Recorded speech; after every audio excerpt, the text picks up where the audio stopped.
है ना। मेरा नाम नीलेश चौधरी। जो लोग मुझे नहीं जानते हैं मैं उनको एक बार बता दूं अपने बारे में। मेरा नाम नीलेश चौधरी है और मैं आईआईटी दिल्ली से पढ़ा हुआ हूँ।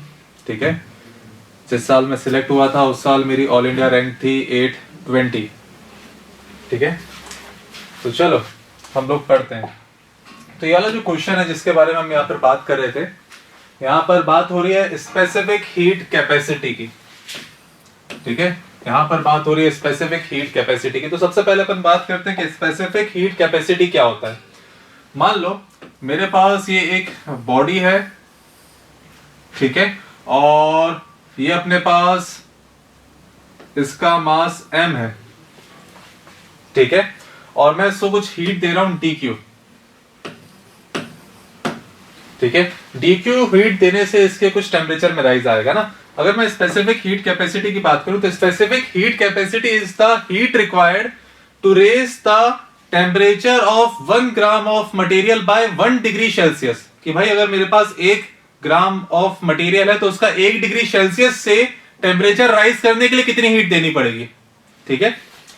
बात समझ में आ रही क्या बोल रहा हूं?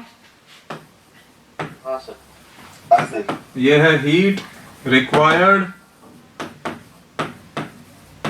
to raise temperature of 1 gram of material by 1 degree Celsius, है ना। 1 ग्राम मटेरियल का 1 डिग्री सेल्सियस से अगर टेम्परेचर राइज करना है तो कितनी हीट देनी पड़ेगी, उसको हम स्पेसिफिक हीट कैपेसिटी या फिर स्पेसिफिक हीट बोलते हैं। मान लो मेरे पास यहां पर एक मास है m मास, ठीक है, और मैं इसका टेम्परेचर इंक्रीज करना चाहता हूं बाय dt। मैं इतना टेम्परेचर इंक्रीज करना चाहता हूं। ठीक है। मान लो फॉर एग्जांपल मैं फिलहाल ऐसा ले लेता हूं कि हमारे पास ये जो बॉडी है, मैं इसके टेम्परेचर को मान लो 0 डिग्री सेल्सियस से इंक्रीज करके 5 डिग्री सेल्सियस करना चाहता हूं। इसका मास है। मुझे पता है कि अगर 1 ग्राम मटेरियल का होता और उसका टेम्परेचर 1 डिग्री सेल्सियस से राइज करना है तो मुझे एस हीट देनी पड़ेगी। ठीक है। एस हीट से 1 ग्राम मटेरियल का 1 डिग्री सेल्सियस टेम्परेचर राइज होता। ठीक है। यहां पर बेसिकली मैं 5 डिग्री सेल्सियस टेम्परेचर राइज कर रहा हूं तो 1 ग्राम मटेरियल को इतनी हीट देनी पड़ेगी, एस इंटू 5 इतनी हीट देनी पड़ेगी, तब जाके 1 ग्राम मटेरियल का टेम्परेचर 5 डिग्री सेल्सियस राइज होगा। ठीक है। और हमारे पास m ग्राम से मान लो, तो 1 ग्राम को अगर इतनी हीट देनी पड़ रही है 5 डिग्री सेल्सियस राइज करवाने के लिए तो m ग्राम को क्या इतनी हीट देनी पड़ेगी, हाँ या ना? अगर मैं इतनी हीट इस m मास को दूंगा तो उसका टेम्परेचर 5 डिग्री सेल्सियस से राइज हो जाएगा। अगर तुम लोग ध्यान से देखो तो ये लिखा हुआ है m into S into change in temperature. अगर मेरे पास एक m मास है, उसका टेम्परेचर मैं डेल्टा टी से चेंज करना चाहता हूं तो मुझे इतनी हीट उसको सप्लाई करनी पड़ेगी। क्लियर है क्या बोल रहा हूं? हाँ सर। ठीक, मुझे इतनी हीट उसको देनी पड़ेगी ms डेल्टा टी। ठीक है। अच्छा, इसी को अगर सोचा जाए, मान लो अगर मैं एक छोटी सी dq हीट दे रहा हूं तो उस dq हीट से जो टेम्परेचर में राइज आया होगा, मान लो है d कैपिटल T, तो dq हीट से टेम्परेचर में जो राइज आ रहा है मैं उनको इस तरह से रिलेट कर सकता हूं। अब क्या होता है, स्पेसिफिक हीट कैपेसिटी जो होता है ना वो जनरली कांस्टेंट होता है, पर अगर मुझे अच्छा क्वेश्चन फ्रेम करना है तो स्पेसिफिक हीट कैपेसिटी को मैं टेम्परेचर के साथ वेरी करा सकता था। तो मैं जो मुझे फंक्शन दिया हुआ उसको यहां पर मैं सब्स्टिट्यूट कर दूंगा, तो dq जो है वो है m इंटू जो फंक्शन है 100t प्लस 500 dt, और जो मास मुझे दिया हुआ है वो दिया हुआ है 100 ग्राम्स। अब सब लोग ध्यान से देखें, ठीक है, हमारे पास आंसर जूल में दिया हुआ है, मतलब SI यूनिट में आंसर दिया हुआ है। स्पेसिफिक हीट कैपेसिटी की यूनिट केजी में लिखी हुई है। ठीक है। तो बेटर होगा कि मैं जो मास है मैं इसको केजी में पुट करूं, 0.1 केजी। 0.1 केजी को उठा के यहां पुट कर देता हूं, ठीक है, और बोथ साइड इंटीग्रेट करता हूं। ठीक है। जब मैंने कोई भी हीट नहीं दे रखी थी तब टेम्परेचर अपने पास 20 डिग्री सेल्सियस था और मैं टेम्परेचर उसका 40 डिग्री सेल्सियस करना चाहता हूं, तब तक में मैंने कुछ हीट दी होगी, क्या यहां से हीट सप्लाइड मिल जाएगी? बात समझ में आई क्या कर रहे हैं यहाँ पर? ठीक है भाई, एक बार इसको जल्दी से कॉपी कर लो। फंडा समझ में आया कैसे करना है? कोई दिक्कत इसमें किसी को? No sir. ठीक है, हम कुछ इस तरह से रिवाइज करने वाले हैं कंसेप्ट्स को।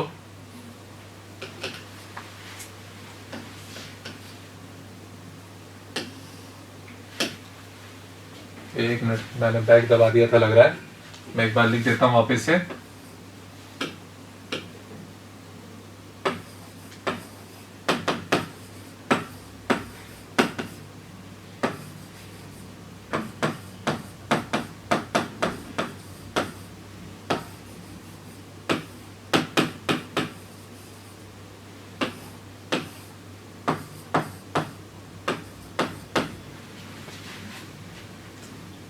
हो गया, आगे बढ़े।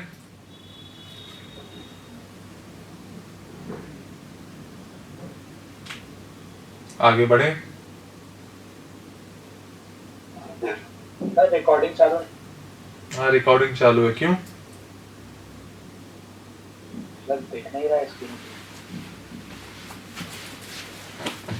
वो तुम चिंता मत करो, रिकॉर्डिंग चालू है ना, दो जगह रिकॉर्डिंग चल रही है। ठीक, चलो आगे बढ़े।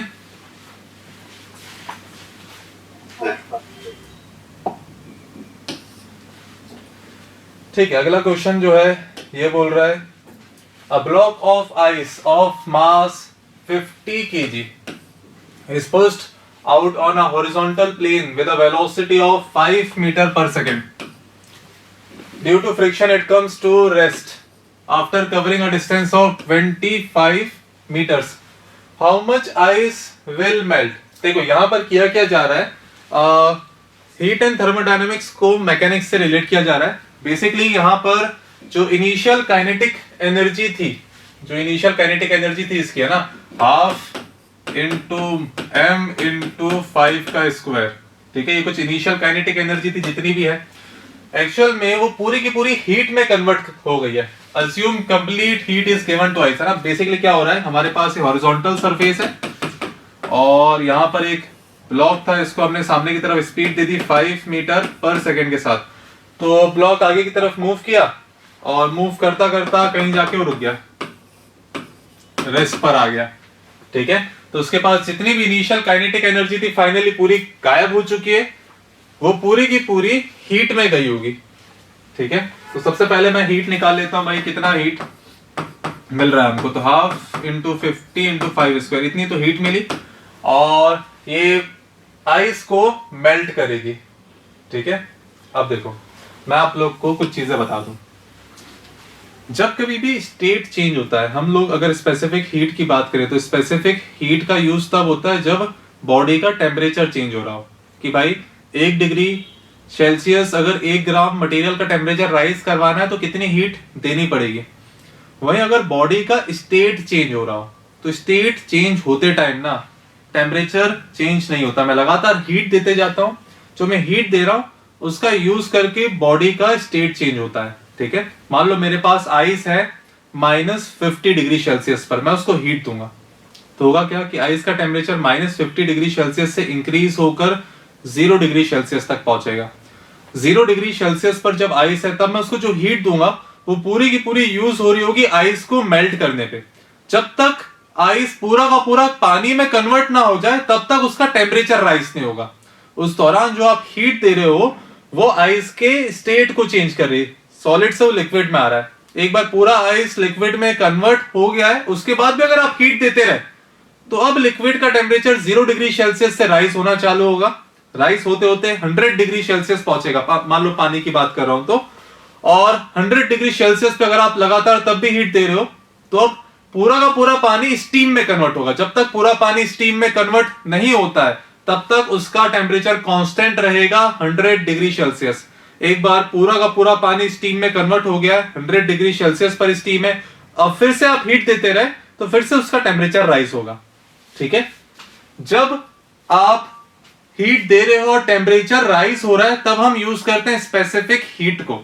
ठीक है, अगर मैं स्पेसिफिक हीट कैपेसिटी आइस के लिए बात करूं तो वो होती है 0.5 कैलोरी पर डिग्री सेल्सियस पर ग्राम।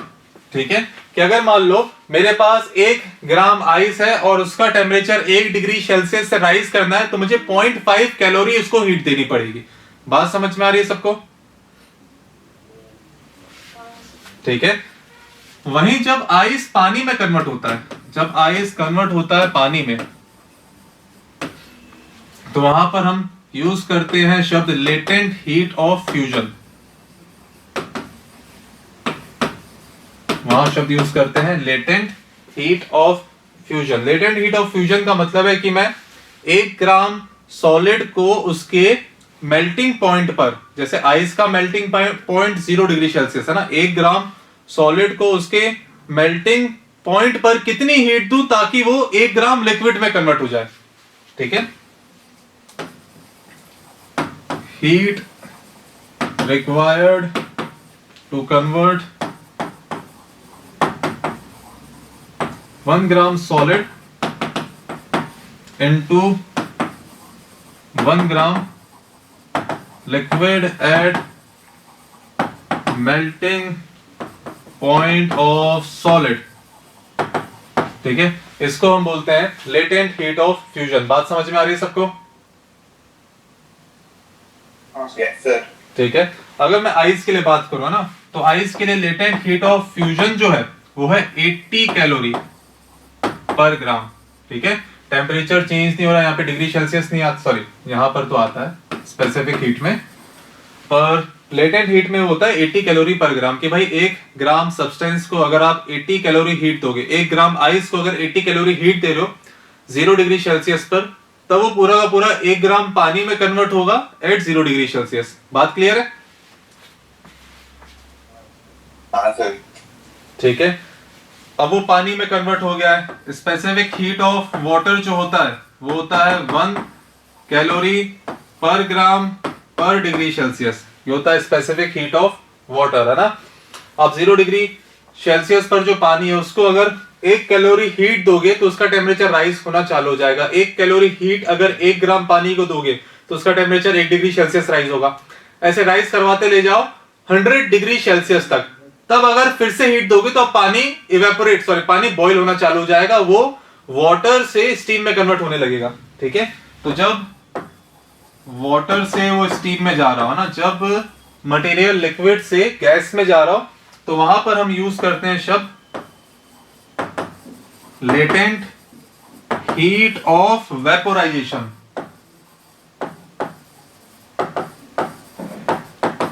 ठीक है, वहां शब्द यूज करते हैं हम लोग लेटेंट हीट ऑफ वेपोराइजेशन। ठीक है, लेटेंट हीट ऑफ वेपोराइजेशन क्या है कि मैं 1 ग्राम लिक्विड को उसके बॉइलिंग पॉइंट पर कितनी हीट दूं ताकि वो 1 ग्राम वेपर में कन्वर्ट हो जाए एट कांस्टेंट टेम्परेचर, जो कि बॉइलिंग पॉइंट है। क्या ये बात समझ में आ रही है? Yes sir. जो लेटेंट हीट ऑफ जो लेटेंट हीट ऑफ वेपोराइजेशन है पानी का, वो है 540 कैलोरी पर ग्राम। ठीक है, ये मैं आइस के लिए लेटेंट हीट ऑफ फ्यूजन लिखा हूं, ये पानी के लिए लेटेंट हीट ऑफ वेपोराइजेशन लिखा हूं। ये इसलिए लिख रहा हूं क्योंकि ये डेटा जो है क्वेश्चन में गिवन नहीं होते, हमको याद रखना पड़ेगा। स्पेसिफिक हीट आइस की क्या है, लेटेंट हीट ऑफ फ्यूजन क्या है, स्पेसिफिक हीट पानी का क्या है, लेटेंट हीट ऑफ वेपोराइजेशन क्या है। अगर मैं 1 ग्राम वाटर को 100 डिग्री सेल्सियस पर 540 कैलोरी हीट दूंगा ना, तो 1 ग्राम स्टीम में कन्वर्ट हो जाता है एट 100 डिग्री सेल्सियस। और अब मैं लगातार हीट देता रहा तो अब 1 ग्राम स्टीम का टेम्परेचर राइज होगा। अगर मुझे 1 ग्राम स्टीम का टेम्परेचर 1 डिग्री सेल्सियस से राइज करवाना है ना, तो मुझे उसको फिर से 0.5 कैलोरी हीट देनी पड़ेगी। जो स्पेसिफिक हीट ऑफ स्टीम होता है ना, वाटर वेपर्स का जो स्पेसिफिक हीट कैपेसिटी है वो है 0.5 कैलोरी पर ग्राम पर डिग्री सेल्सियस। क्लियर है सब कुछ? हाँ सर। कोई दिक्कत इसमें किसी को? नहीं सर। ठीक है, कोई अगर नोट कर रहा है तो जल्दी से नोट करो। मैं आगे बढ़ता हूं, मैं क्वेश्चन बताता हूं, क्वेश्चन में क्या करना है।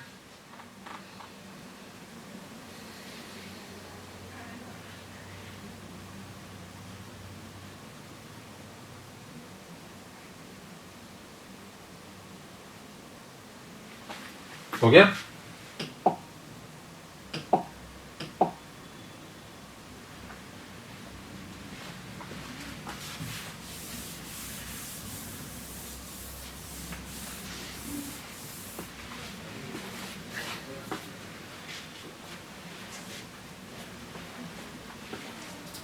हो गया सर।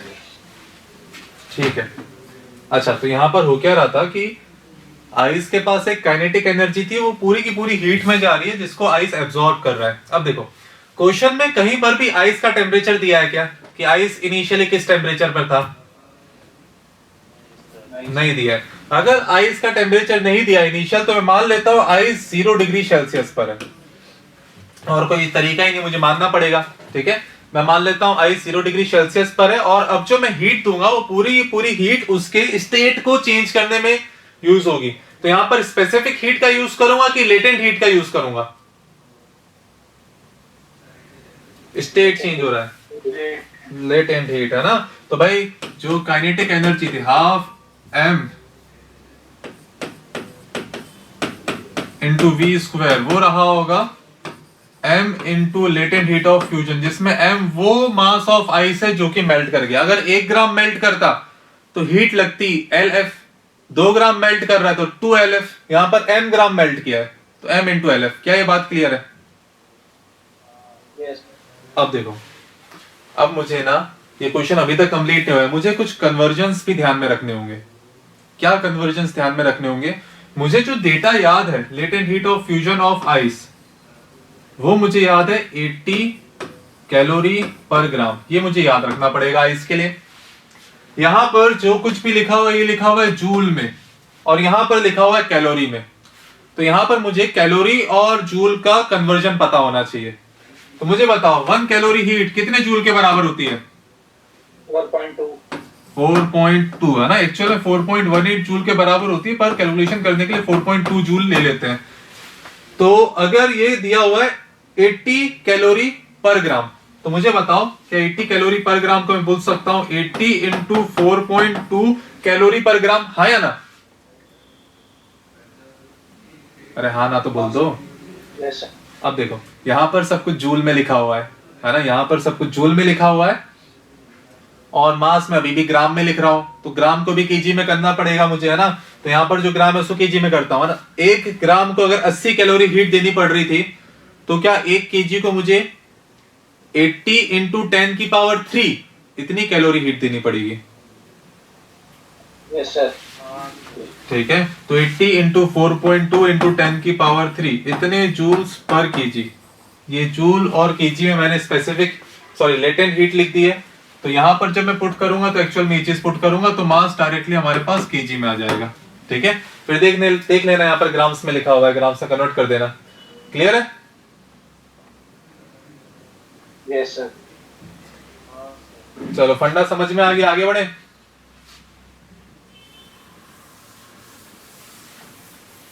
किसी को कोई डाउट है तो पूछ सकते हो, नहीं तो आगे बढ़ेंगे।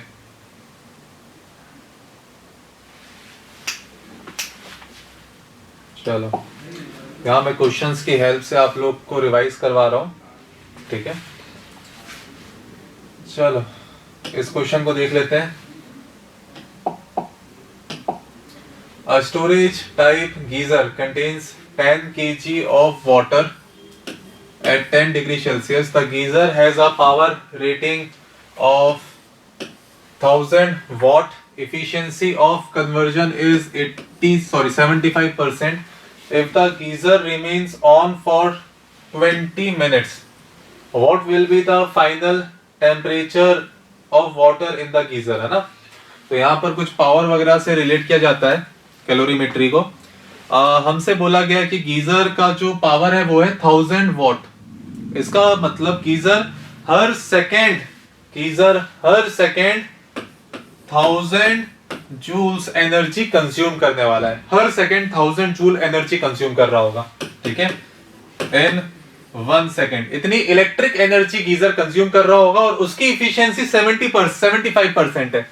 तो जितनी वो एनर्जी कंज्यूम कर रहा है उसका सिर्फ 75% वो हीट में कन्वर्ट कर पा रहा होगा।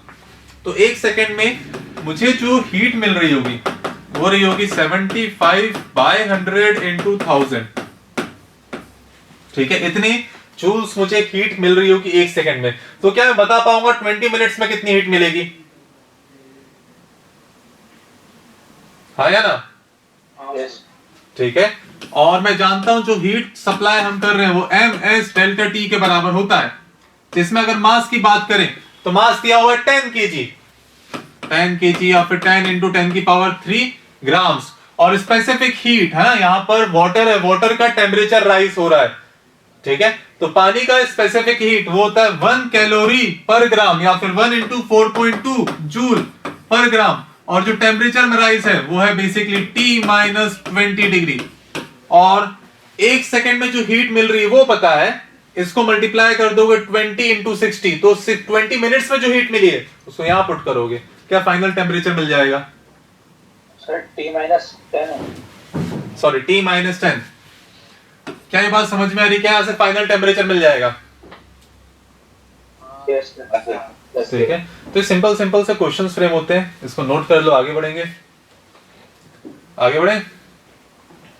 सर एक मिनट प्लीज। यस ठीक।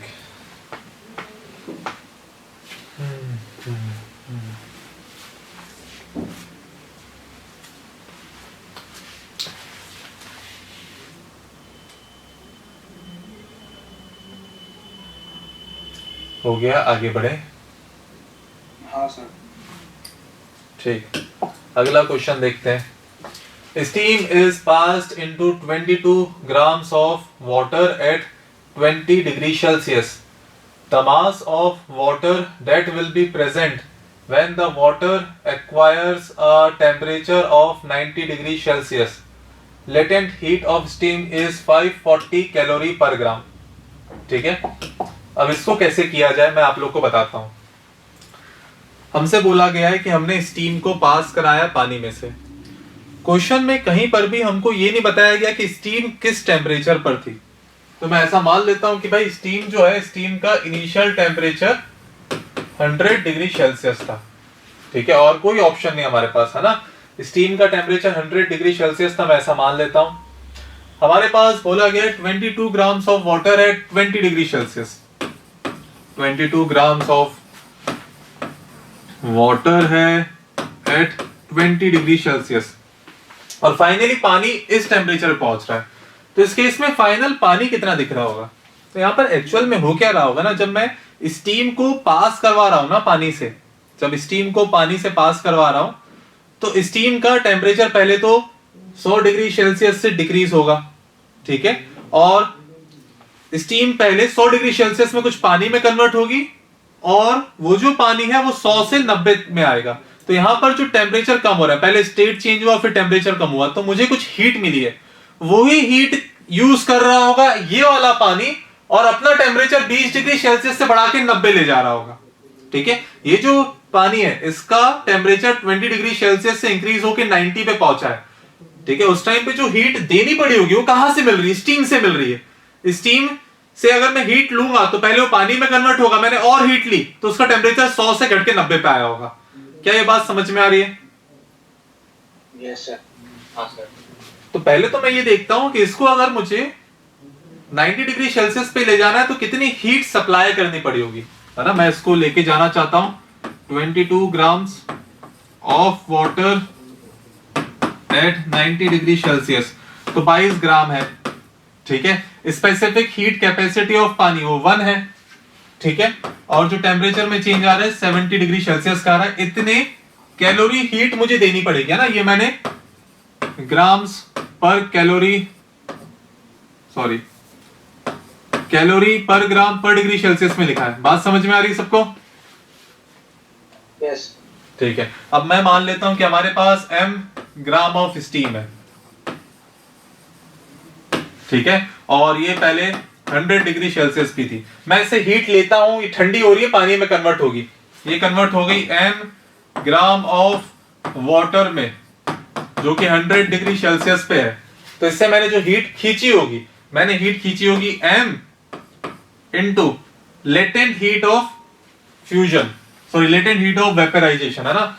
अगर मैं 1 ग्राम पानी को 100 डिग्री सेल्सियस पर 580 कैलोरी हीट दे रहा हूं तो 1 ग्राम स्टीम में कन्वर्ट हो जा रही है, जो कि 100 डिग्री सेल्सियस पर है।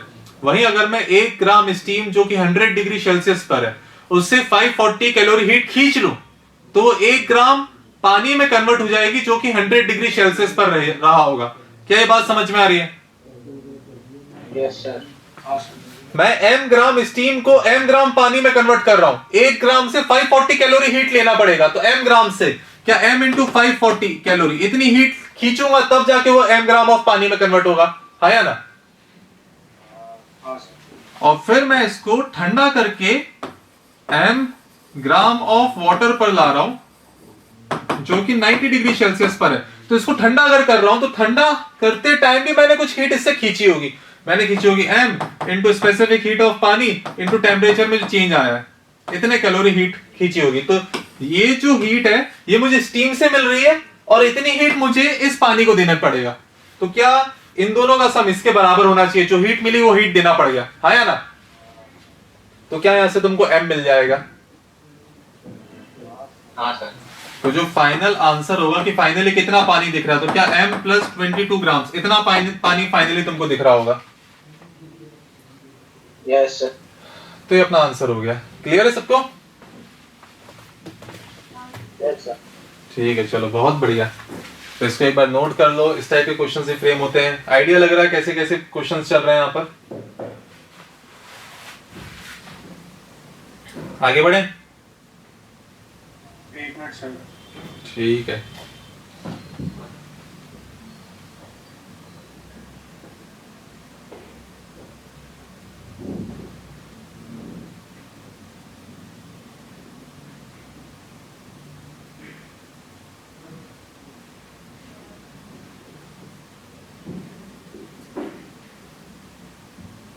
लिख लिया सर। चलो आगे बढ़े। हाँ सर। ठीक है। A gas heater raises temperature of 1 kg of water by 30 degree Celsius in 10 minutes। ठीक है। अच्छा यहां पर देखें सब,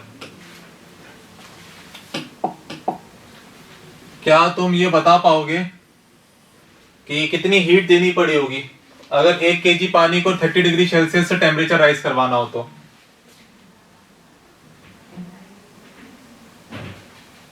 ये बता पाओगे कि नहीं बता पाओगे? Yes sir. है ना भाई, 1000 ग्राम से 1 ग्राम को 1 कैलोरी देनी पड़ती है, 1000 ग्राम को इतनी कैलोरी देनी पड़ेगी, टेम्परेचर इतना बढ़ गया, इतनी हीट देनी पड़ी होगी अगर 10 केजी को सॉरी 1 केजी पानी का 30 डिग्री सेल्सियस से टेम्परेचर राइज कराना है, हाँ या ना? हाँ सर। हाँ सर। और इतनी हीट मुझे 10 मिनट में देनी पड़ी, 10 इंटू 60 सेकेंड्स में मुझे इतनी कैलोरी हीट देनी पड़ी। तो क्या मैं इस हीटर की पावर बता सकता हूं? Power is heat supplied per unit time. तो 1 सेकेंड में हीटर क्या इतनी हीट दे रहा होगा? हाँ सर।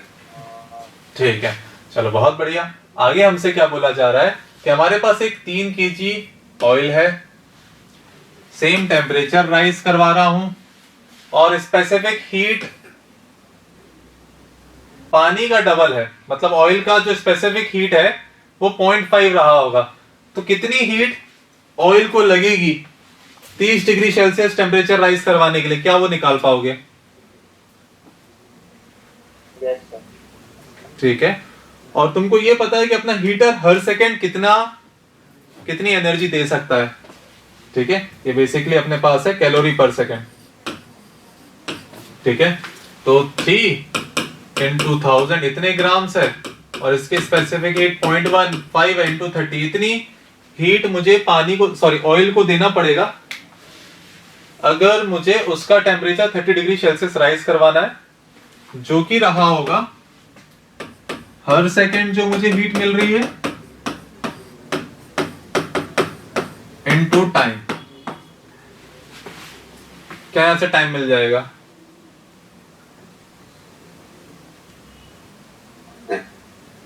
ये तुम लोग को समझ में आ रहा है कुछ कि सब ऊपर से जा रहा है तुम लोगों के? ठीक है, किसी से पूछ लूं मैं? हर्ष पटवार समझ में आ रहा है? हाँ सर। ठीक है, कुश अग्रवाल समझ में आ रहा है? हाँ सर। चलो आगे बढ़े। हाँ सर। यस। ठीक है भाई, हम आगे बढ़ते हैं। Two liquids A and B are at 30 degree Celsius and 20 degree Celsius. When mixed in equal mass, the temperature of the mixture is found to be 26 degree Celsius. The ratio of specific heat of A and B. तो ठीक है, अभी हमने जो steam और पानी के साथ किया था ना, वैसे ही क्वेश्चन ये भी है। हमारे पास मान लो m मास है A का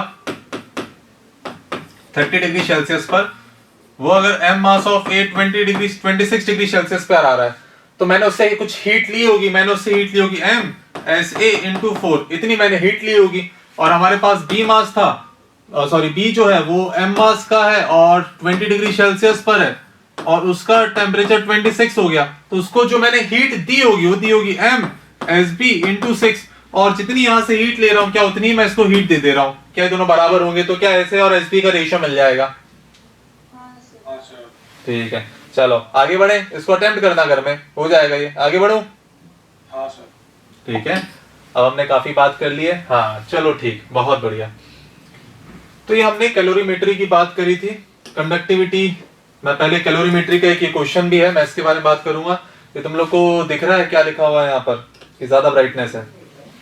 नहीं पड़ेगा, सादा है। अब ठीक है, सर बोर्ड में थोड़ा सा कम कर दूं। लो भाई, चलो अभी तो कम और हो नहीं पाएगा, मैं तुम लोग को बताता हूँ यहाँ पर दिया क्या हुआ है। ठीक है, calculate the slope of A, C and E। ठीक, चलो सब ध्यान से देखें, वहां पर क्या बना हुआ था मैं आप लोग को बताता हूँ। ये अपने पास y एक्सिस है, ये अपने पास x एक्सिस है। ठीक है, और y एक्सिस पे मैं टेम्परेचर को प्लॉट कर रहा हूँ, x एक्सिस पर मैं टाइम को प्लॉट कर रहा हूँ। ठीक है, सब ध्यान से देखेंगे। मान लो मेरे पास एक बॉडी है और इस बॉडी का मास m है। ठीक है, और मान लो ये अपने पास आइस है और मैं इसको लगातार हीट सप्लाई कर रहा हूं C कैलोरी पर सेकेंड। इतनी हीट मैं इसको लगातार सप्लाई कर रहा हूं, और फिलहाल ये मान लो फॉर एग्जांपल -10 डिग्री सेल्सियस पर है। सब ध्यान से सुनेंगे। हमारे पास ये मान लो -10 डिग्री सेल्सियस है, यहाँ पर, यहाँ कहीं 0 डिग्री सेल्सियस है, और फिर 10 20 30 करते करते यहाँ पर 100 डिग्री सेल्सियस होगा, और ऊपर इस तरह से अपन को बताया गया है। तो यहाँ पर जब मैं इसको हीट दूंगा तो क्या इस आइस का टेम्परेचर राइज कर रहा होगा, हाँ या ना? Yes sir. हाँ सर। ठीक है, यहाँ पर जो कर्व बना हुआ है ना, उस कर्व को हम बोलते हैं फेस ट्रांसफॉर्मेशन कर्व। ठीक है, जो कर्व बना हुआ है इसको हम बोलते हैं फेस ट्रांसफॉर्मेशन कर्व। अगर मैं इसको C कैलोरी हर सेकेंड दे रहा हूं, ठीक है, तो मुझे बताओ 1 सेकेंड में क्या इसके पास T टाइम में क्या इसके पास CT इतनी हीट आ चुकी होगी, हाँ या ना? हाँ सर। ठीक है, T टाइम में इसके पास CT हीट आ चुकी होगी, और T टाइम में इसका टेम्परेचर -10 से कुछ इंक्रीज भी कर गया होगा। ठीक है, m मास है, इसकी कुछ स्पेसिफिक हीट रही होगी, स्पेसिफिक हीट ऑफ आइस, और इसका टेम्परेचर फाइनली कुछ T दिख रहा होगा, और इनिशियल टेम्परेचर वो कुछ था T-10। क्या ये बात समझ में आ रही है? Yes sir. ठीक है, अच्छा यहां से अगर तुम ध्यान से देखो, ठीक है, यहां से अगर ध्यान से देखो तो ये लिखा हुआ है CT is equal to m into specific heat of ice into T plus